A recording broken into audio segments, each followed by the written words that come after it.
హిమాచల్ ప్రదేశ్ ముఖ్యమంత్రి కార్యక్రమంలో సమోసాలు మిస్ అయిన ఘటన రాష్ట్ర సిఐడి దర్యాప్తుకు దారితీసింది. సీఎం ఆఫీస్ నుంచి ఆదేశాలు వచ్చాయన్న వార్తలతో విమర్శలు వెల్లువెత్తాయి. సిఐడి తన అంతర్గత విషయాల్ని లీక్ చేసిన వ్యక్తిపై ఎఫ్ఐఆర్ నమోదు చేసింది. సీఎం కార్యాలయం మాత్రం దర్యాప్తుకు ఆదేశాలు ఇవ్వలేదని స్పష్టం చేసింది. సిఐడి అంటే పెద్ద పెద్ద కేసులు, కుంభకోణాలు, అవినీతి వ్యక్తులను విచారించే సంస్థగా మంచి గుర్తింపు ఉంది. కానీ ఓ రాష్ట్రంలో సమోసాలు మిస్సింగ్ అయ్యాయని ఏకంగా సిఐడి రంగంలోకి దిగింది. ఇందులో విచిత్రం ఏంటంటే ముఖ్యమంత్రి ఆఫీస్ నుంచి కూడా ఈ విచారణకు ఆదేశాలు వచ్చినట్లు సమాచారం. ఈ వింత ఘటన ఎక్కడో కాదు, మన దేశంలోని హిమాచల్ ప్రదేశ్ లో చోటు చేసుకుంది. 2024లో హిమాచల్ ముఖ్యమంత్రి సుఖ్వీందర్ సుఖు ఓ కార్యక్రమానికి హాజరయ్యారు. ఆ కార్యక్రమంలో భాగంగా సీఎం కు వడ్డించాల్సిన సమోసాలు కనిపించకుండా పోయాయి. ఆ సమోసాలు ఏమయ్యాయని ఏకంగా ఆ రాష్ట్ర సిఐడి విచారణకు దిగింది. ఏంటి, ఆఫ్టర్ ఆల్ సమోసాల కోసం సిఐడి విచారణ చేస్తుందా? అవేమన్నా బంగారంతో చేసినవా అని అనుకోకండి. అవి అందరూ తినే సాధారణ సమోసాలే, వాటిలో ఎలాంటి స్పెషల్ లేదు. కానీ సీఎం హాజరైన కార్యక్రమంలో అవి మిస్ కావడం, పైగా ఆ కార్యక్రమం సిఐడి హెడ్ క్వార్టర్స్ లోనే జరగడంతో వచ్చింది అసలు సమస్య. తమ ఆఫీస్ లో సీఎం పాల్గొన్న ఈవెంట్ లో సమోసాలు ఎలా మిస్ అవుతాయంటూ సిఐడి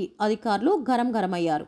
లేదు, అసలు అవి మిస్ అయ్యాయి, ఎవరు వాటిని దొంగలించారు అనే విచారించుకోవాల్సిందే అని సిఐడి వాళ్ళు అనుకున్నారు. అయితే ఈ విషయం ఎలాగో బయటికి పొక్కింది. సమోసాల కోసం సిఐడి విచారణ జరుపుతుందాహో అంటూ రాష్ట్ర మీడియా, సోషల్ మీడియాలో రచ్చరచ్చ జరిగింది. సమోసాల కోసం సిఐడి విచారణ చేయడం ఏంటి, చీప్ గా ప్రజాధనాన్ని వృధా చేస్తున్నారు, రాష్ట్రంలో హత్యలు జరుగుతున్నాయి, డ్రగ్స్ కి యువత బలవుతోంది, అలాంటి పెద్ద పెద్ద విషయాలు వదిలేసి సమోసాల వెనుక పడతారా, మీకు బుద్ధి లేదా అంటూ సిఐడిపై ప్రజల నుంచి, ప్రతిపక్షాల నుంచి తీవ్ర విమర్శలు వచ్చాయి. అయితే సిఐడిని సమోసాల గురించి విచారించమని సీఎం ఆఫీస్ నుంచి ఆదేశాలు అందాయనే వార్తలు రావడంతో ప్రతిపక్ష బీజేపీ నేతలు ముఖ్యమంత్రిపై, ప్రభుత్వంపై విరుచుకుపడ్డారు. సమోసాల సంగతి అటు ఉంచండి, అసలు ఈ విషయం బయటకు ఎలా పొక్కింది, ఎవరో కావాలనే ఈ విషయాన్ని లీక్ చేశారంటూ సిఐడి అధికారులు సీరియస్ అయ్యారు. సిఐడి అంతర్గత వ్యవహారాన్ని చట్ట వ్యతిరేకంగా ఎలాంటి అనుమతి లేకుండా ఎలా లీక్ చేస్తారంటూ తాజాగా ఎఫ్ఐఆర్ నమోదు చేశారు. సిఐడిలో అంతర్గతంగా జరుగుతున్న ఓ వ్యవహారం బయటికి ఎలా లీక్ అవుతుంది, ఇది సిఐడితో పాటు ప్రభుత్వ ప్రతిష్టకు భంగం అంటూ